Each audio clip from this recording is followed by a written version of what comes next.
Hello everyone. या लेक्चरमध्ये आपण design period of water supply system आणि इंटेक स्ट्रक्चर हे दोन पॉईंट कव्हर करणार आहोत. प्रिव्हियस लेक्चरमध्ये आपण forecasting population and methods of forecasting population हे सगळं आपण बघितलं. प्रिव्हियस लेक्चरमध्ये एक्झाम्पल्स सॉल्व केली आहेत. ते लेक्चर खूप इम्पॉर्टंट होतं. जर कोणी बघितलं नसेल तर बघून घ्या. त्यावर 4 मार्क्सचा क्वेश्चन फिक्स असतो, तो पडणारच आहे. तर design period of water supply system मी पहिल्याच लेक्चरमध्ये बोललेलं. तुम्हाला एखादा वॉटर सप्लाय सिस्टम तुम्हाला डिझाईन करायची असेल तर त्यात भरपूर काही कॉम्पोनंट्स असतात. वॉटर ट्रीटमेंट प्लांट पण त्याच्यात येतो. त्यामुळे तुम्ही काय एका महिन्यासाठी किंवा 1 वर्षासाठी तो डिझाईन नाही करू शकत, कारण त्याचं कन्स्ट्रक्शन पिरियडच 1 वर्षाचा असेल, बरोबर. त्यामुळे तुम्ही तो डिझाईन करताना त्याचे काहीतरी लाईफ असते. ते आपण किती कन्सिडर करतो? 30 इयर त्याची वॉटर सप्लाय सिस्टीमची लाईफ असते. सो डेफिनेशन बघा. Number of year for which the design of the water work have been done is known as design period. I hope सगळ्यांना क्लिअर झालं असेल. डिझाईन पिरियड या 2 मार्क्सला question पडतो कधी कधी. डिझाईन पिरियड प्लस त्याच्यावर अजून एक छोटी डेफिनेशन पडेल, इंटेक स्ट्रक्चर पडेल किंवा अजून कुठची पण डेफिनेशन पडेल. 2 मार्क्सला पडू शकतं. तर इंटेक स्ट्रक्चर आता बघूया. इंटेक स्ट्रक्चर म्हणजे आधी डेफिनेशन रीड करतो. The structure which constructed across the surface of water so as to permit the withdrawal of water from source is known as intake structure. The function of intake structure is to collect the water from source water and discharge into the treatment plant. आता हे तुम्हाला व्यवस्थित समजावून सांगतो. या डायग्राममध्ये बघा, हे एक इंटेक स्ट्रक्चर आहे. मार्क करून दाखवतो तुम्हाला. इथे हे दिसतंय स्ट्रक्चर कन्स्ट्रक्ट केलेलं. हे काय आहे? इंटेक स्ट्रक्चर आहे. सो इथे बघू शकता तुम्ही, हे दिसतंय, हे सोर्स ऑफ वॉटर आहे. इथे रिझर्वायर म्हटलं. या साईडला काय आहे? पूर्ण रिझर्वायर आहे आणि हा अर्धन डॅम आहे इथे. आणि ह्या साईडला काय असणार आहे? सगळं वॉटर असणार आहे, बरोबर. Maximum water level, minimum water level, बरोबर. इथे दिसतंय तुम्हाला रिझर्वायर आणि इथे हे इंटेक स्ट्रक्चर आहे. आणि इथून हे पाईप आलेले दिसत आहेत बाहेर आणि याला कवर आहे. या पाईपना स्ट्रेनर किंवा कवर प्रोव्हाइड केलं आहे. मेश जाळी असेल किंवा काहीतरी असेल प्रोव्हाइड केलेलं आहे, ठीक आहे. आणि इथून हे वॉटर आतमध्ये येणार आहे इथे इंटेक स्ट्रक्चरमध्ये. आणि इंटेक स्ट्रक्चरमधून ते वॉटर कुठे सप्लाय होणार आहे? वॉटर ट्रीटमेंट प्लांटला. आपण आता इथे फंक्शन वाटलेलं. The function of intake structure is collect the water from surface source and discharge in to the treatment plant. इथे ते समजतं आहे आपल्याला. हे काय करतं आहे? सोर्स वॉटरमधून वॉटर कलेक्ट करतं आहे आणि कुठे विड्रॉ करणार आहे? वॉटर ट्रीटमेंट प्लांटमध्ये नेऊन सोडणार आहे वॉटर. आय होप सगळ्यांना समजलं असेल इंटेक स्ट्रक्चर म्हणजे काय. ॲक्रॉस द रिव्हर किंवा ॲक्रॉस द केनाल किंवा याच्या रिझर्वायरमध्ये हे काय केलं जातं? कन्स्ट्रक्ट केलं जातं. फंक्शन काय असतं याचं? Withdrawal of water from source and discharge in to the treatment plant. हे याचं फंक्शन असतं, ठीक आहे. तर याचे टाईप्स आहेत इंटेक स्ट्रक्चरचे: canal intake, reservoir or lake intake, river intake and portable intake. Canal intake म्हणजे काय? जरा ही डायग्राम व्यवस्थित दिसत नाही. केनल इंटेक म्हणजे काय? केनलच्या अक्रॉस हा केनलमध्येच कन्स्ट्रक्ट केला जातो. इथे बघू शकता स्क्रीन प्रोव्हाइड केली. का स्क्रीन प्रोव्हाइड केली असेल? कारण हे जे वॉटर असतं, सोर्समधलं वॉटर असतं, त्यात काही पण असू शकतं. दगड असतील, मोठे स्टोन्स असतील, ते काय होतील? इथून आतमध्ये येतील. समजा या पाईपने जर आत गेले तर काय होईल? ते ट्रीटमेंट प्लांटमध्ये जातील. आणि ट्रीटमेंट प्लांट तुम्ही व्हिजिट केला आहे मागच्या वेळी. ट्रीटमेंट प्लांटला बऱ्याच जण होते व्हिजिटला, तुम्ही बघितले असेल. वेगवेगळे मशिनरीज असतात तिथे. ते काय होतील? डॅमेज होतील आणि पूर्ण एफिशियन्सी त्या वॉटर ट्रीटमेंट प्लांटची डाऊन होईल. ते आपल्याला नको आहे. त्यामुळे काय करतात? इथेच त्याची सगळी काळजी घेतली जाते. इथे प्रिव्हेंट केलं जातं. मोठमोठे जे स्टोन्स असतात इथेच अडवले जातात, बरोबर. म्हणजे इथून काय गेलं तरी छोटे छोटे सँड्स पार्टिकल्स, सिल्ट पार्टिकल्स असतील ते जातील आतमध्ये, ठीक आहे. हे काय झालं? Canal intake. इथे हा केनल. सो नेक्स्ट आहे रिझर्वायर इंटेक. रिझर्वायर आपण आत्ताच तुम्हाला डायग्राम दाखवली. हे रिझर्वायर पूर्ण इथे स्ट्रक्चर कन्स्ट्रक्ट केलं जातं. आणि मॅक्झिमम वॉटर इथे 3 पाईप्स दिसत आहेत तुम्हाला. कारण काय? रिझर्वायरची जी डेप्थ असते ती खूप असते. केनलचं तसं नसतं. केनलमध्ये एकच पाईप प्रोव्हाइड करतात कारण त्याची डेप्थ खूप कमी असते. इथे 3 पाईप प्रोव्हाइड केले आहेत. आता इथे बघा, मिनिमम वॉटर लेवलच्या खाली एक पाईप प्रोव्हाइड केला आहे. का? कारण ते याच्या खाली वॉटर लेवल तिथे जात नाही त्या रिझर्वायरची. म्हणजे कधी पण पाणी आपण वॉटर इथून सप्लाय होणार नाही असं होणार नाही. इथून 12 महिने म्हणजे कायम वॉटर इथून सप्लाय होणार आहे, ठीक आहे. आणि water level, maximum water level असे 3 पाईप इथे स्पेसिफिक डिस्टन्सवर प्रोव्हाइड केलेले आहे, ठीक आहे. हे काय झालं? Reservoir intake. ठीक आहे. नेक्स्ट आहे रिव्हर इंटेक. सेम असतं केनाल इंटेकसारखंच. पोर्टेबल इंटेक म्हणजे आपण एक हे असतं पंप जो याच्यावर व्हेकलवर माउंट केलेला असतो, तो पोर्टेबल असतो. इकडून तिकडे नेऊ शकतात आणि तिथून ते वॉटर घेतलं जातं, विड्रॉ केलं जातं एखाद्या सोर्समधून आणि ते सप्लाय केलं जातं कुठे, वॉटर ट्रीटमेंट प्लांटला. ठीक आहे. इथे तुम्हाला एक गुगल लिंक ह्याची दिली आहे, यूट्यूब लिंक दिलेली आहे. या लिंकवर क्लिक करा की तुम्ही डायरेक्ट यूट्यूब चॅनलवर जाल आणि तिथे हा एक व्हिडिओ आहे, हा चांगला व्हिडिओ आहे केनाल इंटेकवर, इंटेक स्ट्रक्चरवर आहे. टोटल सगळे स्ट्रक्चर चांगले एक्सप्लेन केले, डायग्राम वगैरे व्यवस्थित दाखवले. नक्की बघा हा व्हिडिओ. ठीक आहे. Next sampling of water. Sampling of raw water पण म्हणू शकतो. समजा तुमच्याकडे टेस्टिंग करायचं आहे एक वॉटर. आता आपण नेक्स्ट लेक्चरमध्ये बघणार आहोत फिजिकल पॅरामीटर्स, केमिकल म्हणजे पॅरामीटर्स नेक्स्ट लेक्चरमध्ये बघणार आहोत. त्याआधी आपल्याला काय करावं लागेल, वॉटरचं सॅम्पल तर घ्यावं लागेल. वॉटर म्हणजे सोर्स वॉटरमधून ते वॉटर काय करावं लागेल, आपल्याला कलेक्ट करावं लागेल, होय ना. मग ते कलेक्ट कसं काय करणार आहात सॅम्पल वॉटर तुम्ही, त्यासाठी काहीतरी रूल्स आहेत. The sample water is taken from the respected source of water and this sample should be taken respective of water source. म्हणजे ते कसं काय वॉटर तुम्ही कलेक्ट करणार, काय काय प्रिकॉशन्स घ्यावे लागतात. तर फर्स्ट प्रिकॉशन्स आहे, समजा तुम्ही एखाद्या टॅप म्हणजे नळ असतो आपल्याकडे, त्यातून तुम्ही समजा सॅम्पल वॉटर कलेक्ट करताय, तर तुम्हाला काय करावं लागेल, सुरुवातीला ते वॉटर थोडंसं जाऊ द्यावं लागेल. कारण काय सांगा, कारण तुमची जे वॉटर स्टोअर करतात ती कसं असं स्टॅग्नंट पोझिशनला असतं, त्याचं टर्ब्युलन्स नसतो. त्यामुळे त्यात जे पार्टिकल्स असतील, सिल्ट पार्टिकल्स असतील, ते काय होणार आहेत, सेटल डाऊन होणार आहेत, खाली सेटल होणार. पण ज्यावेळी तुम्ही फ्लो चालू करणार आहात, टॅप ओपन करणार आहात, त्यावेळी थोड्या वेळाने जे पार्टिकल्स असतील ते काय होणार, त्यांच्या टर्ब्युलन्स निर्माण होणार आहे. टर्ब्युलन्स निर्माण होईल, त्यामुळे ते काय होतील, पाण्यामध्ये मिक्स होतील. नंतर ते काय होणार आहेत, पाण्याबरोबर ते बाहेर पडणार आहेत. त्यावेळी ते वॉटर आपण काय करू, कलेक्ट करणार आहोत. इथे काय म्हटलं आहे, if the sample is to be collected from the tap, sufficient quality of water should be allowed to pass through the tap before collecting the sample water from, because it is eliminate the stagnant water. बरोबर, कारण ते water कशा stagnant पोझिशनला असणार आहे. If the water is to be collected from the stream, water sample should be taken at least 40 to 50 centimeter below the surface to avoid the collection of surface impurities, oil, trees and etc. तुम्हाला समजलं असेल, stream किंवा लेकमधून तुम्ही water collect करता किंवा रिव्हरमधून जरी water collect करत असाल तरी ते काय करायचं, 40 to 50 centimeter खालचं बिलो वॉटर आपण कलेक्ट करायचं आहे. कारण काय, नाहीतर तुमच्या ज्या वॉटर सॅम्पलमध्ये वेगवेगळ्या झाडांची पानं वगैरे आतमध्ये येऊ शकतात, काय पण ऑइल, ट्रीज लिव्स, इतर पण पार्टिकल्स येऊ शकतात त्यामध्ये. Third, in case of ground source, the water sample collected from wells or tube wells, sufficient amount of water should be pumped out before collecting the water sample. Same ground water पण काय असतं, stagnant पोझिशनला असतं, त्यात turbulence यायला थोडा वेळ लागतो. त्यामुळे सुरुवातीलाच वॉटर बाहेर जाऊ द्यायचं, नंतरच वॉटर सॅम्पल कलेक्ट करायचं. कारण आपल्याला काय काय इम्प्युरिटीज आहेत त्या पाण्यामध्ये ते आपल्याला समजलं पाहिजे, आपल्याला ते पॅरामीटर्स कॅल्क्युलेट करता आले पाहिजे. त्यामुळे आपण ते सॅम्पल थोड्या वेळाने कलेक्ट करतो, लगेचच ते वॉटर आपण कलेक्ट करत नाही. After collecting the sample the stopper of the water should be well date and time, हे सगळं मेन्शन करायचं आहे. आणि container should be wash thoroughly, हे सगळं पॉईंट्स वाढवण्यासाठी आहे. तुम्ही पण लिहू शकता हे सगळं. ठीक आहे. आय होप सगळ्यांना समजलं असेल.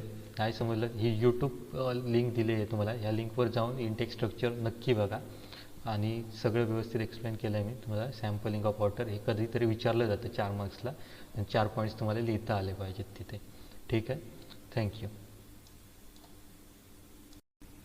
ओके, सो ह्या लेक्चरमध्ये आपण क्वालिटी पॅरामीटर्स बघणार आहोत. Quality parameters of raw water. त्याआधी रॉ वॉटर म्हणजे काय, raw water and treated water असे 2 टाईप्स असतात. ट्रीटेड वॉटर म्हणजे काय, जो वॉटर ट्रीटमेंट प्लांटमधून ट्रीट होऊन जे वॉटर बाहेर पडतं त्याला आपण म्हणतो ट्रीटेड वॉटर और प्युअर वॉटर. रॉ वॉटर म्हणजे काय, जे सोर्समधलं वॉटर असतं, या स्टेजला जे सोर्समध्ये वॉटर आहे त्याला काय म्हणतो आपण, raw water. It is the water over which any further treatment can be carried out, ज्या वॉटरवर आपण ट्रीटमेंट करणार आहोत ते वॉटर काय असतं, रॉ वॉटर. क्वालिटी पॅरामीटर्स, आपण कशी काय क्वालिटी त्या वॉटरची चेक करणार आहोत. तर पहिलं आहे physical parameter, second chemical parameter, and third biological parameter.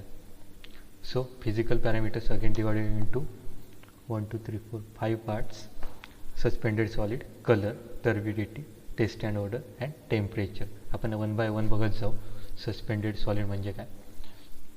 Suspended solid basically तुम्ही समजून घेऊ शकता. एखाद्या ग्लासमध्ये किंवा एखाद्या बॉटलमध्ये वॉटर घ्या, ठीक आहे. वॉटर घेतलं की त्यात तुम्ही बघा तुम्हाला काय काय गोष्टी सस्पेंड होताना दिसत आहेत. नॉर्मली एका ग्लासमध्ये तुम्ही रिव्हर असेल किंवा कसलं पण याच्यातलं रिझर्वायरमधलं वॉटर कलेक्ट करा आणि तुम्ही इथे बघा तुम्हाला बरेचशा गोष्टी सँड, सिल्ट सस्पेंड होताना दिसतील. त्यांना काय म्हणतो आपण? Suspended solid. पण एक गोष्ट आहे बघा, विचार केला तर तुम्ही, सिल्ट, सँड, क्ले यांची स्पेसिफिक ग्रॅव्हिटी ही वॉटरपेक्षा जास्त असते. बघा तुम्ही एका ग्लासमध्ये वॉटर घ्या, त्यात तुम्ही सँड ॲड करा आणि स्टीर इट, म्हणजे त्यात टर्ब्युलन्स जनरेट करा. तुम्हाला दिसेल की त्यात जी सँड असेल, सिल्ट असेल ते फ्लोट होईल. सँड ॲड केले ना म्हणजे सँड ती काय होईल त्या वॉटरमध्ये फ्लोट होईल. पण थोड्या वेळाने बघितलं ना, अर्ध्या तासाने बघा किंवा 15-20 मिनिटांनी बघितला तर ती सँड खाली तळाला ती सेटल डाऊन होईल. मग आपण त्यांना सस्पेंडेड सॉलिड का म्हणतोय ना? जर ते सेटलच डाऊन होतात खाली, त्यांची स्पेसिफिक ग्रॅव्हिटी वॉटरपेक्षा म्हणजे जास्तच आहे, मग ते सस्पेंडेड सॉलिड आपण त्यांना का म्हणतोय? कारण काय तर आपण जे वॉटर ट्रीटमेंट प्लांटमध्ये जे वॉटर नेतो ते रिव्हरमधून नेतो, बरोबर. ते आपण काय करतो? इंटेक स्ट्रक्चर थ्रू नेतोय ना. ते काय होतं आहे, फ्लो होत असतं वॉटर. त्यामुळे त्या वॉटरमध्ये काय असतो? टर्ब्युलन्स ऑलरेडी जनरेट झालेला असतो. ते स्टॅग्नंट पोझिशनला वॉटर कधीच नसतं. तुम्ही ट्रीटमेंट प्लांटमध्ये बघितलं ते वॉटर एकसारखं फ्लो होत असतं. त्यामुळे त्यात ऑलरेडी टर्ब्युलन्स जनरेट झालेलं असतं. म्हणून आपण sand, silt, clay, oil and grease plants यांना काय घेतो आपण? सस्पेंडेड सॉलिडमध्ये कन्सिडर करतो. आय होप सगळ्यांना समजलं असेल. आता इम्पॅक्ट काय होतं सस्पेंडेड सॉलिड्सचा? तर अस्थेटिकली डिस्प्लेझिंग होतं वॉटर, बरोबर. प्लस ते मायक्रो ऑर्गॅनिझम असतात पाण्यामध्ये, जे बॅक्टेरियाज असतात ते काय करतात? ते सस्पेंडेड सॉलिड्स असतात त्यांना स्टिक होतात, त्यांना चिकटून राहतात. त्यामुळे त्यात तुम्ही जर क्लोरीन वगैरे डिसइन्फेक्टंट ॲड केलं तर त्याचा काहीच यूज होत नाही. तर ते मायक्रो ऑर्गॅनिझम तसेच राहतात पाण्यामध्ये, ठीक आहे. देन नेक्स्ट आहे टेस्ट. सस्पेंडेड सॉलिड्स तुम्ही कॅल्क्युलेट कसे करणार? त्यासाठी एक टेस्ट आहे. त्यासाठी काय करावं लागतं? प्लस एका ग्लासमध्ये रॉ वॉटर, त्यात ऑब्वियसली सस्पेंडेड सॉलिड पार्टिकल्स असतील. देन ते ऑटमॅन फिल्टर पेपर, तुम्ही गुगलवर जा आणि सर्च करा Whatman filter paper. Normal filter paper असतो तसाच असतो ऑटमॅन फिल्टर पेपर नंबर 44 त्याचा आहे. तो एक फिल्टर पेपर घ्यायचा, त्याचं वेट करायचं. त्याचं वेट समजा इथे मी कन्सिडर केलं आहे W1. Just a minute.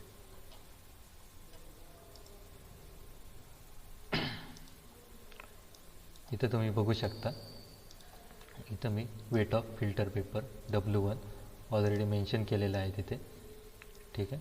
नंतर काय करायचं? जे सॅम्पल वॉटर आहे, रॉ वॉटर आहे, ते काय करायचं? ते ऑटमॅन फिल्टर पेपरमधून पास करायचं. त्यामुळे काय होईल? नॉर्मल एक गोष्ट आहे, ज्यावेळी आपण फिल्टर पेपरमधून वॉटर पास करतो त्या सस्पेंडेड सॉलिड्स असतील ते काय होतील? फिल्टरच्या पेपरच्या वरती राहतील आणि जे प्युअर वॉटर असेल ते काय होईल? खाली फ्लो होऊन जाईल. म्हणजे एखाद्या कंटेनरमध्ये तर ते कलेक्ट करता येईल आपल्याला. म्हणजे फिल्टर पेपरच्या वरती काय काय राहील ते महत्त्वाचं आहे आपल्याला. काय काय राहील तर सस्पेंडेड सॉलिड्स राहतील, प्लस काय राहील त्यात थोडंसं मॉइश्चर राहील, बरोबर. सस्पेंडेड सॉलिड प्लस मॉइश्चर असेल. त्यानंतर काय करायचं? ते ऑटमॅन फिल्टर पेपर एका ओव्हनमध्ये ठेवायचा ॲट 24 आवर्ससाठी ॲट 105 डिग्री सेल्सिअससाठी. मग काय होईल? त्यातलं मॉइश्चर असेल ते इव्हॅपोरेट होऊन जाईल, बरोबर. नंतर तिथे काय राहील? त्या ऑटमॅन फिल्टर पेपरवर फक्त सस्पेंडेड सॉलिड राहतील. मग त्याचं वेट करायचं. त्याला काय म्हणतो आपण? W2. इथे W2 म्हटलेलं आहे, बघू शकता तुम्ही. इथं बघू शकता तुम्ही W2 डिनोट केलेलं आहे, ओके. नेक्स्ट काय करायचं? W1 म्हणजे काय? Weight of empty filter paper already आपण कॅल्क्युलेट केल्यानंतर W2 weight of filter paper plus त्यावर काय सॉलिड्स आहे. मग वेट ऑफ सॉलिड्स आपण कॅल्क्युलेट करू शकतो. Weight of filter paper plus solid minus काय करायचं? Weight of empty filter paper, म्हणजे W2 मायनस W1 केलं तर आपल्याला काय भेटेल? सस्पेंडेड सॉलिड्सची व्हॅल्यू भेटेल, बरोबर. ते किती आहे ते आपल्याला कॅल्क्युलेट करता येईल, त्यांचं वेट आपल्याला भेटेल, ठीक आहे. मग ह्या व्हॅल्यू तुमच्यासाठी खूप इम्पॉर्टंट आहेत, भरपूर वेळा विचारले जातात. Acceptable limit. 500 mg/L. 1 लिटरचं जर तुम्ही वॉटर घेतलं आणि त्यात सस्पेंडेड सॉलिड 5 मिलीग्राम/लिटर 5 मिलीग्रामपेक्षा कमी असतील तर ते वॉटर तुम्ही सप्लाय करू शकता. ड्रिंकिंग पर्पजसाठीच किंवा डे टू डे ॲक्टिव्हिटीजसाठी तुम्ही ते यूज करू शकता. पण रिजेक्शनवाले 2000 mg/लिटरपेक्षा जास्त असतील सस्पेंडेड सॉलिड त्या वॉटरमध्ये तर ते तुम्ही वॉटर सप्लाय नाही करू शकत. ते तुम्हाला ट्रीटच करावं लागेल व्यवस्थित. त्यानंतर पण समजा 500 mg/लिटर आणि 2000 mg/लिटरच्या मध्ये असेल तर काय ना, होय ना. तर त्या व्हॅल्यूच्या मध्ये असेल तर ते इमर्जन्सी सिच्युएशनला, समजा 600 mg/लिटर वॉटरमध्ये सस्पेंडेड सॉलिड आहे, ते वॉटर तुम्ही इमर्जन्सी सिच्युएशन ज्यावेळी तुमच्याकडे काहीच पर्याय नाही दुसरा वॉटर सप्लायसाठी, त्यावेळी ते वॉटर लिमिटेड पिरियडसाठी तुम्ही सप्लाय करू शकता. पण कंटिन्युअसली सप्लाय नाही करू शकत. ते तुम्हाला वॉटर ट्रीट करून नंतर सप्लाय करावं लागेल. इमर्जन्सी सिच्युएशनच्या वेळी तुम्ही सप्लाय करू शकता. ठीक आहे. नेक्स्ट आहे टर्बिडिटी. टर्बिडिटी म्हणजे काय? थोडक्यात एका ग्लासमध्ये प्युअर वॉटर घ्या, त्यात तुम्ही चिखल ॲड करा. चिखल ॲड करून स्टीर इट, मिक्स करा व्यवस्थित. आणि त्या ग्लासमधून तुम्ही बघा तुम्हाला त्या ग्लासमधून पलीकडचं दिसतंय का. नॉर्मली प्युअर वॉटर घ्या, तुम्ही त्या ग्लासमधून पलीकडचं दिसतंय का बघा. नक्की दिसतं. प्युअर वॉटरमधून आपल्याला पलीकडचं दिसतं. आपल्याला दिसतं कसं? माझ्यामध्ये सगळ्यांना माहिती असेल, एखादी वस्तू माझ्यासमोर आता लॅपटॉप आहे, तो मला दिसतो कसं काय? त्याच्यावर सनलाईट पडते, ती रिफ्लेक्ट होऊन माझ्या रेटिनावर पडते. बरोबर, डोळ्यामध्ये रेटिना असतात त्यांच्यावर पडते, त्याच्यावर काहीतरी इमेज तयार होते, त्यामुळे मला दिसतंय. पण त्यामध्ये मी जर लॅपटॉपमध्ये आणि माझ्या डोळ्यांच्या मध्ये एखादा प्युअर ग्लास ऑफ वॉटर धरला तर मला दिसेल का? दिसतं. कारण काय? वॉटर हे ट्रान्सपरंट असतं, त्यामुळे दिसतं. पण समजा त्या वॉटरमध्ये मी मड ॲड केली आणि आता पकडला माझ्यासमोर, तर मला दिसेल का? नाही दिसणार. बरोबर. म्हणजे काय? सनलाईट त्या वॉटरमधून, मला सांगायचं काय, त्या वॉटरमधून सनलाईट पास होत नाही. बरोबर. तर it is the extent to which the sunlight absorb or scattered by water. Sunlight म्हणजे लाईट, काय पण म्हणू शकता. It is extent to which the light absorb or scattered by water. याला काय म्हणतं? टर्बिडिटी. टर्बिडिटी सगळ्यांना समजलं असेल. त्यामधून वॉटरमधून लाईट पास होत नाही, त्याला काय म्हणतो आपण? टर्बिडिटी. आता एका रिव्हरचा पोर्शन तुम्ही कन्सिडर करा. समजा इथलं वॉटर हे टर्बिड झालेलं आहे, त्यातून सनलाईट पास होत नाही. त्याचा इफेक्ट काय होईल? ह्या रिव्हर आहे, रिव्हरच्या खाली काहीतरी लाईफ असेल, प्लांट्स असतील, ॲक्वॅटिक लाईफ असेल.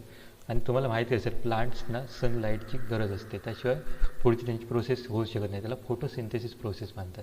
काय करतात? प्लांट्स असतात खाली, ते काय करतात? सनलाईट ॲब्झॉर्ब करतात. ती फोटोसिंथेसिस प्रोसेस असते, ती तिथे होते. आणि त्याची फोटोसिंथेसिस प्रोसेसचा आउटकम काय असतो? तर ऑक्सिजन. आणि तो ऑक्सिजन काय होतो? पाण्यात डिझॉल्व होतो. त्यामुळे डिझॉल्व ऑक्सिजनची क्वांटिटी पाण्यामधली वाढते. आणि डिझॉल्व ऑक्सिजन कोण यूज करतं? ॲक्वॅटिक लाईफ, फिश, ते यूज करतात. पण ही जर प्रोसेसच थांबली तर काय होईल? डिझॉल्व ऑक्सिजनचा जे प्रोड्यूस होतं डिझॉल्व ऑक्सिजन, फोटोसिंथेसिस ॲक्शन थांबेल, प्रोसेस थांबेल. प्लस त्याचा इफेक्ट कोणावर होईल? DO होईल. DO म्हणजे काय? डिझॉल्व ऑक्सिजनवर होईल.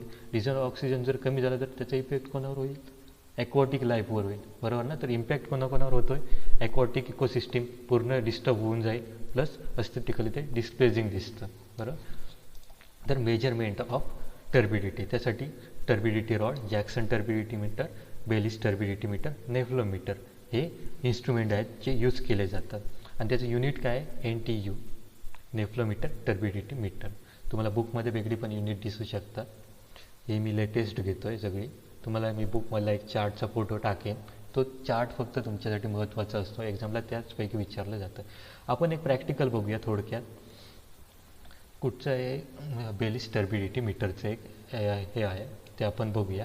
समजा एक ग्लासमध्ये प्युअर वॉटर घ्या तुम्ही आणि काय करा? त्या वॉटरमधून त्याच्या मागे बरोबर फोटोमीटर एक इन्स्ट्रुमेंट आहे जे काय करतं? त्याच्यावर लाईट पडल्यावर ते इलेक्ट्रिक करंट जनरेट करतं आणि तुम्हाला काहीतरी एक व्हॅल्यू दाखवतं. समजा त्यामधून आपण लाईट पास केली, एखाद्या पाण्यामधून ती लाईट पास केली, काय होईल? ते पाणी, ते वॉटर असेल, ते काय करेल? लाईट थोडीशी ॲब्झॉर्ब करेल. बरोबर.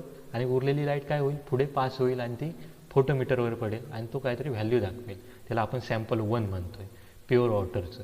नंतर काय करायचं? सॅम्पल वॉटर घ्यायचं, टर्बिड वॉटर घ्यायचं, त्यातून लाईट पास करायची. नक्कीच त्यातून कमी लाईट पास होणार आहे, आपल्याला माहिती आहे, कारण टर्बिड वॉटर खूप लाईट ॲब्झॉर्ब करतं. कारण आपल्याला आपण एक डे टू डे लाईफमधलं एक एक्झाम्पल घेतलं, आपल्या डोळ्यांसमोर जरी आपण एक टर्बिड वॉटर पकडलं तरी आपल्या पलीकडचं दिसत नाही. म्हणजे काय? ते सनलाईट ॲब्झॉर्ब करतं. बरोबर. फोटो प्रिंटर पुढे ठेवला, त्याच्यावर एक समजा लाईट पडली तर ते एक व्हॅल्यू दाखवते, दोघांचा डिफरन्स काढला तर नक्की तुम्हाला टर्बिडिटीची व्हॅल्यू भेटेल. तर acceptable limit 1 NTU, rejection value 10 NTU. Next आहे कलर. दोन टाईपचे कलर असतात, ॲपेरंट कलर अँड ट्रू कलर. तर कलर कशामुळे येतात? ॲपेरंट कलर कशामुळे येतो? सस्पेंडेड सॉलिड प्लस डिझॉल्व सॉलिडमुळे येतो, बरोबर. आणि ट्रू कलर कशामुळे येतात? फक्त डिझॉल्व सॉलिडमुळे येतात. The color in the water is due to the presence of solids and it's make the aesthetically displeasing, बरोबर.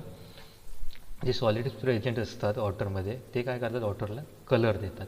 आणि colour causing compound carcinogenic in nature. Carcinogenic म्हणजे काय? त्यामुळे कॅन्सर होऊ शकतो. When the react with chlorine बरोबर जर ते कलर रिॲक्ट झाले तर कार्सिओजेनिक नेचरमध्ये असतात, कार्सिओजेनिक इन नेचर असतात, म्हणजे त्यामुळे आपल्याला कॅन्सर होऊ शकतं. आणि it is measured with help of tintometer which is based on colour matching technique. आणि याचं युनिट काय? True colour unit. Acceptable limit काय आहे? 5 NTU आणि रिजेक्शन व्हॅल्यू 25. ॲक्सेप्टेबल लिमिट आहे 5 TCU true colour unit and rejection value आहे 25 TCU true colour unit. Test and odour. बघा तुम्ही, पाण्याला जर टेस्ट आणि ओडर येत असेल ते आपण पाणी पिऊ शकत नाही, बरोबर. It is induced due to the dissolve organic matter. पाण्याला नॉर्मली वास कशामुळे येतो? Dissolve organic matter. जर पाण्यामध्ये जर तुम्ही गावामध्ये वेल्स बघितले असेल, जर त्या झाडांची पानं वगैरे पडत असतील तर त्या पाण्याचा कलरही चेंज होतो, प्लस त्याची टेस्टही चेंज होते आणि त्याला ओडर पण येतो, बरोबर. त्यामुळे इथे मेन्शन केलेलं आहे, it is induced due to dissolve organic matter. Test and odour causing compound can be carcinogenic in nature. Carcinogenic म्हणजे कॅन्सर होऊ शकतो. It is measure with help of the instrument is known as osmometer. And unit काय? Threshold odour number. Okay, threshold odour number. Acceptable limit 1 TON threshold number and rejection value 3 TON. 3 threshold number. Okay, test for threshold number. एक threshold नंबरची taste कशी काय करू शकता? तुम्ही calculate करू शकता फील्डवर, ते पण फील्डवर तुम्ही कॅल्क्युलेट करू शकता. तुम्ही घरी पण ही टेस्ट करू शकता. काय करायचं? 10 ml सॅम्पल वॉटर घ्यायचं ज्याला ओडर येतो आहे आणि त्याची टेस्ट खराब आहे असं वॉटर घ्यायचं 10 ml. आणि त्यात आपण 10 ml प्युअर वॉटर ॲड करायचं. इथे ॲरो दिसतोय तुम्हाला. सॅम्पल वॉटरमध्ये आपण 10 ml तेवढंच प्युअर वॉटर ॲड करतो. टोटल किती झाले? 20 ml. आता चेक करायचं त्याला ओडर येतो आहे का, त्याची टेस्ट कशी आहे चेक करायचं. अजूनही त्याला ओडर येत असेल तर अजून 10 ml वॉटर ॲड करायचं. आणि आता टोटल किती झालं? 30 ml. 10 ml आपण प्युअर वॉटर ॲड केलं आहे. आता तर टोटल किती झालं? 30 ml तुमच्याकडे सॅम्पल वॉटर झालं टोटल. आता चेक करायचं, समजा त्याला ओडर येत नसेल, आता फायनली त्याचं ओडर नाही आहे, त्याला टेस्ट पण चांगली आहे. तर आता TON नंबर तुम्ही कॅल्क्युलेट करू शकता. त्यासाठी फॉर्म्युला आहे final volume divide by volume of sample is equal to, final volume किती आहे? 30 ml divide by volume of sample. तुम्ही सुरुवातीला किती घेतलेलं? 10 ml. तर TON नंबर किती आला? 3. तुम्हाला TON number, threshold odour number असा पण कॅल्क्युलेट करता येतो. सर नेक्स्ट आहे टेम्परेचर. टेम्परेचर एवढं मॅटर करत नाही. Normally temperature of water can be change. The desirable temperature of water supplied should be between 10 to 25 degree Celsius. आणि 25 डिग्री सेल्सिअसच्या वरती गेले तर ते ऑब्जेक्शनेबल असतं. 10 to 15 और 10 to 20 डिग्री सेल्सिअसच्या मध्ये पाहिजे. जर 25 डिग्रीच्या वरती गेले तर ते ऑब्जेक्शनेबल असतं. समजलं? टेम्परेचर एवढं मॅटर करत नाही, कारण टेम्परेचर वॉटरचं चेंज होत असतं. वॉटरचं टेम्परेचर इन्क्रीज झालं तर ऑक्सिजन त्याच्यातला कमी होतो. हे आपल्याला नेक्स्ट हळूहळू तुम्हाला पुढे नाही समजेल. ज्यावेळी वॉटर आपण हीट करतो त्यावेळी त्याच्यातला ऑक्सिजन इव्हॅपोरेट होऊन जातो, त्यामुळे ते ॲसिडिक होतं. त्यामुळे टेम्परेचर, ह्यासाठी टेम्परेचर हे कन्सिडर केलं जातं की 10 to 20 डिग्री सेल्सिअस टेम्परेचर पाहिजे वॉटरचं. ठीक आहे, हे होते फिजिकल पॅरामीटर्स. सो हे होते फिजिकल पॅरामीटर्स. आता आपण नेक्स्ट केमिकल पॅरामीटर्स बघूया. केमिकल पॅरामीटर्समध्ये फर्स्ट आहे टोटल डिझॉल्व सॉलिड. जास्त काय नाही, डिझॉल्व सॉलिड म्हणजे काय, नॉर्मल तुम्ही घरी पण करू शकता हे प्रयोग. एक ग्लासमध्ये वॉटर घ्या, त्यामध्ये NaCl म्हणजे काय, सॉल्ट, मीठ ॲड करा अँड स्टीर इट, मिक्स करा व्यवस्थित. तुम्हाला त्यामध्ये मीठ दिसेल का? नाही, सगळं मिक्स होऊन जाईल, एक होमोजिनियस हे होऊन जाईल, मिक्सचर होऊन जाईल ते, बरोबर. त्याला काय म्हणतो आपण? Total dissolve solid. समजा एक ग्लास वॉटर घेतलं, त्यामध्ये तुम्ही NaCl सॉल्ट ॲड केलं, तुम्ही त्यामध्ये सॉल्ट ॲड केलं, मग काय होईल, NaCl ज्यावेळी तुम्ही वॉटरमध्ये ॲड करता त्यावेळी ते डिसोसिएट होईल. केमिस्ट्रीचा पार्ट आहे हा 10th क्लास. त्यामध्ये Na+Cl, Na म्हणजे काय, सोडियम क्लोराईड, बरोबर. Na म्हणजे सोडियम, Cl म्हणजे क्लोराईड. सोडियम हा पॉझिटिव्ह चार्ज असतो, हे आयोनिक स्टेजमध्ये आहे. Na वर पॉझिटिव्ह चार्ज, Cl म्हणजे क्लोराईडवर निगेटिव्ह चार्ज, बरोबर. त्यामुळे काय होईल, ते पॉझिटिव्ह निगेटिव्ह फ्लो होतील ना, ते वॉटरमध्ये फ्लो होतील, त्यामुळे काहीतरी इलेक्ट्रिक करंट जनरेट होईल. त्यालाच का म्हणतात, स्पेसिफिक कंडक्शन ऑफ वॉटर. हे तुम्हाच्या सिलेबसला नाही ॲक्च्युअलमध्ये, फक्त मी तुम्हाला हे समजण्यासाठी एक्सप्लेन करतो आहे सगळे. TDS कसं काय कॅल्क्युलेट करायचा, टोटल डिझॉल्व्ड सॉलिड, तुम्हाला डायरेक्ट व्हॅल्यूज असतात. ठीक आहे. समजा एक तुम्ही एक्झाम्पल घेतलं, एक्सपेरिमेंट केला, वॉटरमध्ये सॉल्ट ॲड केलं, ते काय होईल, NaCl सेपरेट होतील वॉटरमध्ये, आयन होतील, ते आयोनिक स्टेजमध्ये येईल. त्यावेळी ते Na आणि Cl, Na वर काय होईल, सोडियमवर पॉझिटिव्ह चार्ज, क्लोराईडवर निगेटिव्ह चार्ज, सोडियम क्लोराईडवर निगेटिव्ह चार्ज होईल. त्यामुळे त्या वॉटरमध्ये फ्लो होतील आणि इलेक्ट्रिक चार्ज जनरेट करतील. त्याला स्पेसिफिक कंडक्शन म्हणतात. ते मेजर करायचं, त्याला काय करायचं, 0.65ने मल्टिप्लाय करायचं, बरोबर. त्यावेळी तुम्हाला TDS टोटल डिझॉल्व्ड सॉलिडची व्हॅल्यू भेटेल. ठीक आहे. ती कशात असते, mg/लिटरमध्ये असते. हे काही एक्झाम्पल्स आहे, सोडियम, पोटॅशियम, मॅग्नेशियम, क्लोराईड, हे सगळे काय आहेत, एक्झाम्पल्स आहेत. ॲपॅरेटस कुठचं यूज करतात TDS कॅल्क्युलेशनसाठी, टोटल डिझॉल्व्ड सॉलिडसाठी, तर आयोनिक टेस्टर हे यूज करतात. आणि ॲक्सेप्टेबल लिमिट, हे तुमच्यासाठी महत्त्वाचं आहे. Acceptable limit and rejection value 500 mg/लिटर. नेक्स्ट आहे अल्कलिनिटी. अल्कलिनिटी नावातच आहे, something related to the base, acidic basic. तुम्हाला माहिती असेल pH scale, acidic, neutral and basic. Acidic alkalinity related to the base म्हणजे काय, it is the measure of extent of which concentration of such ions are present in the water which will react to the neutralize H+ ions. H+ ions हे acidic असतात, ते काय करतात, acidity वाढवतील पाण्यातील. पण अल्कलाईन आयन्स असल्यामुळे ते काय करतात, ॲसिडिटी पाण्यातली कमी करतात आणि ते न्यूट्रलाइज करण्याचा प्रयत्न करतात. म्हणून अल्कलिनिटी महत्त्वाची आहे. It is the ability of water react with the water. ठीक आहे, अल्कलिनिटी याला म्हणतात. याचे एक्झाम्पल्स आहेत कार्बोनेट अल्कलिनिटी, बायकार्बोनेट आणि कास्टिक अल्कलिनिटी. हे काय आले, अल्कलिनिटीचे एक्झाम्पल्स आहेत. ॲक्सेप्टेबल लिमिट किती असते, 200 mg/लिटर अँड रिजेक्शन व्हॅल्यू 600 mg/लिटर. pH सगळ्यांना माहिती असेल, pH स्केल सगळ्यांना माहिती असेल. It is the measure of acidity or basicity in the water. It is the measure of acidity or basicity in the water. म्हणजे ॲसिडिटी अँड बेसिसिटी आपण वॉटरमधली major करतो with the help of pH scale. बघू शकता 0 to 7 पर्यंत काय असतं, 7च्या अलीकडे असेल व्हॅल्यू, pH व्हॅल्यू, तर काय म्हणतो, ॲसिडिक म्हणतो. 7च्या वर गेलं तर बेसिक और अल्कलाईन होतं ते. P stand for power, H stand for hydrogen ion concentration. ही व्हॅल्यू तुमच्यासाठी खूप महत्त्वाची आहे. Maximum permissible range of pH according to WHO म्हणजे world health organization is 6.5 to 8.5. वॉटरचं pH किती असला पाहिजे, 6.5 to 8.5च्या मध्ये असला पाहिजे. त्यावेळेस ते वॉटर तुम्ही ड्रिंक करू शकता, डे टू डे ॲक्टिव्हिटीसाठी यूज करू शकता, अदरवाईज नाही. pH सगळ्यांना क्लिअर झाला असेल. नेक्स्ट आहे डिझॉल्व ऑक्सिजन. तुम्ही सगळ्यांना केमिकल फॉर्म्युला माहिती असेल वॉटरचा, डिझॉल्व ऑक्सिजन म्हणजे वॉटरमध्ये काय काय असतं, H2, हायड्रोजन, ऑक्सिजन आणि अदर पण गॅसेस वॉटरमध्ये असतात. ठीक आहे. तर the amount of gases oxygen O2 dissolve in the aqueous solution. Dissolved oxygen get into the water by diffusion from the surrounding air and by aeration.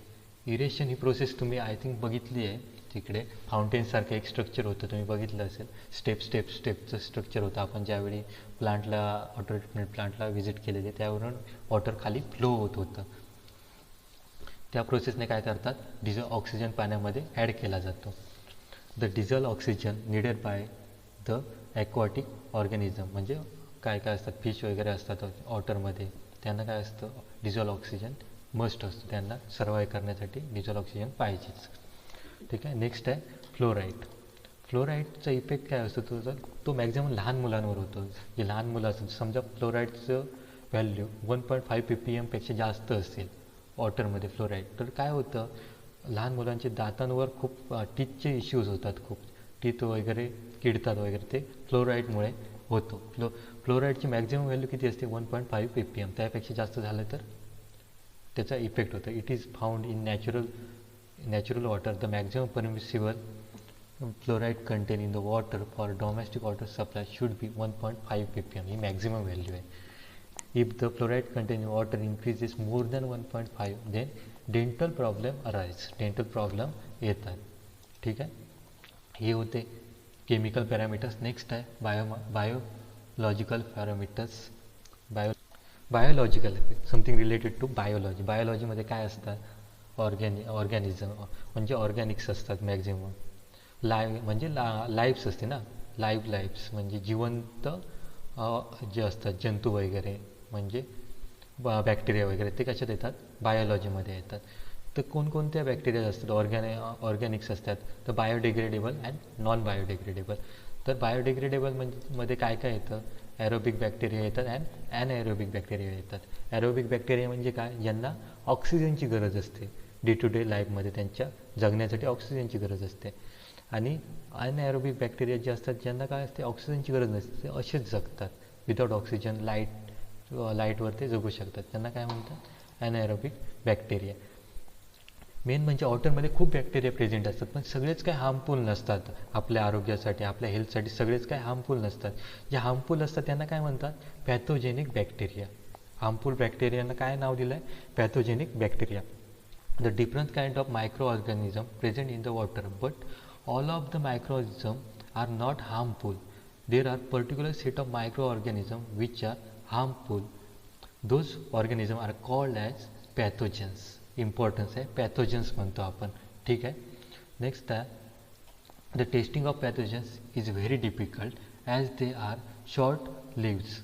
बरोबर, त्यांची life खूप short असते, त्यामुळे त्यांना तुम्ही ॲक्च्युअली कॅल्क्युलेट नाही करू शकत. त्यामुळे काय करतात, कॉलिफॉर्म्स एक बॅक्टेरियाचे टाईप्स आहेत, ते टेस्ट केले जातात आणि त्याच्यावरून तुम्ही बॅक्टेरियाची क्वांटिटी काढता. हे तुमच्या सिलेबसला एवढं डिटेलमध्ये नाही आहे, पण मी तुम्हाला सांगतो, कॉलिफॉर्म्स कॅल्क्युलेट केले जातात, त्याच्यावरून तुम्ही पॅथोजन्सचं अनुमान काढता त्याच्यावरून. ठीक आहे, काय म्हटलं आहे, coliforms tested instead of pathogens. The presence of coliforms indicate the presence of pathogens. समजलं, कॉलिफॉर्मच्या प्रेझेन्सवरच तुमच्या पॅथोजन्सचा प्रेझेन्स एक कन्सिडर केला जातो. ठीक आहे. Coliforms are the micro organism which are found in intestines of warm blooded animal. आपल्या पण इंटेस्टाईनमध्ये पण कॉलिफॉर्म प्रेझेंट असतात, पण ते हार्मफुल नसतात. मोस्ट इम्पॉर्टंट, ते हार्मफुल नसतात. त्यांची क्वांटिटी आपण कॅल्क्युलेट करतो, त्याच्यावरून आपण पॅथोजन्स किती असतील हे डिसाईड करतो. त्यासाठी चार्ट आहे सेपरेट, तो पुढे एक्सप्लेन करेन. They are tested as they survive in the water for a longer duration that pathogens. ठीक आहे. मॅक्झिमम आता कॉलिफॉर्मसाठी टेस्ट आहे, test for the coliforms, MPN test, maximum portable number. ही एक टेस्ट आहे, MPN, मॅक्झिमम प्रोबेबल नंबर. या 3 taste tube घ्यायच्या. एक फर्स्ट टेस्ट ट्यूबमध्ये काय करायचं, म्हणजे तीन सेट घ्यायचे, 5 टेस्ट ट्यूबचे. पहिल्या 5 टेस्ट ट्यूबमध्ये 1 ml सॅम्पल वॉटर ॲड करायचं.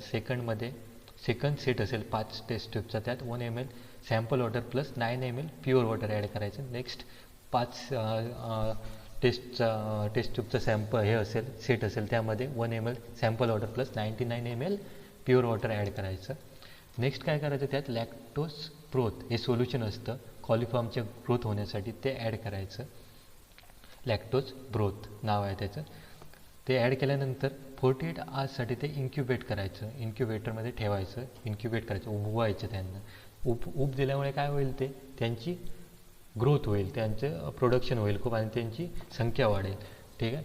हे 5 टेस्ट ट्यूब आहेत, ते आपण काय करायचे, इन्क्युबेटरमध्ये ठेवायचे आणि ते इन्क्युबेट करायचे. त्यानंतर आफ्टर 24 आवर नंतर ते चेक करायचं. चेक करायचं काय, तर गॅसेस कुठचे प्रेझेंट आहेत, त्यातून check the evaluation of gases, यातून समजा इथे 5 टेस्ट ट्यूब आहेत आणि यातून 4मधून गॅसेस इव्हॅल्युएट झाले आहेत, इव्हॅल्युएशन झालं आहे गॅसचं. आणि समजा 10 ml सॅम्पलमधून 3 इव्हॅल्युएशन झालं आहे आणि 100 ml सॅम्पलमधून एकातून गॅसेसचं इव्हॅल्युएशन झालं आहे. तर त्यावरून असा एक चार्ट असतो. त्या चार्टमध्ये समजा आपण कुठे आहोत, 4, 3, 1 बरोबर, इथे आहोत. इथे एक स्पेसिफिक व्हॅल्यू असते MPNची, ती व्हॅल्यू त्याला काय म्हणतात, मॅक्झिमम प्रोबेबल नंबर. ती व्हॅल्यू डिसाईड करते. आता चार्ट नाही आहे माझ्या इकडे इथे आणि तुमच्या सिलेबसला पण एवढा डीप नाही आहे, त्यामुळे मी फक्त ओव्हरऑल तुम्हाला दाखवलं आहे. नेक्स्ट आहे water sample of different dilution are prepared and mix with lactose broth. म्हणजे मी प्रोसेस सांगितली तीच आहे. Water sample of different dilution are prepared म्हणजे 1 ml, 10 ml आणि 99 म्हणजे 100 ml हे प्रिपेअर करायचं. And mixed with lactose broth, हे ग्रोथ होण्यासाठी असतं, कोणाची, कॉलिफॉर्मची. When the water samples are incubated at 35 degree Celsius for a duration of 48 hours. After they are tested for the presence of CO2 and then by the referring the standard table, MPN is calculated. Presence of CO2 किती presence आहे, gas म्हटलं आहे ना इथे, CO2ची value calculate करायची, कोणाकोणामध्ये CO2 present आहे याच्यावर calculate करायचं. नेक्स्ट आहे total count test and E coli test. या टेस्ट आहेत सेम तशाच आहेत, तुम्ही या इंटरनेटवर सर्च करून बघू शकता. आणि याची लिंक मी नाही प्रोव्हाइड केली आहेत खाली. तुम्ही काय करा, इंटरनेटवर जाऊन टोटल काउंट टेस्ट आणि इकोली टेस्ट सर्च करा आणि ते व्यवस्थित बघा सगळे टेस्ट. ठीक आहे, थँक्यू.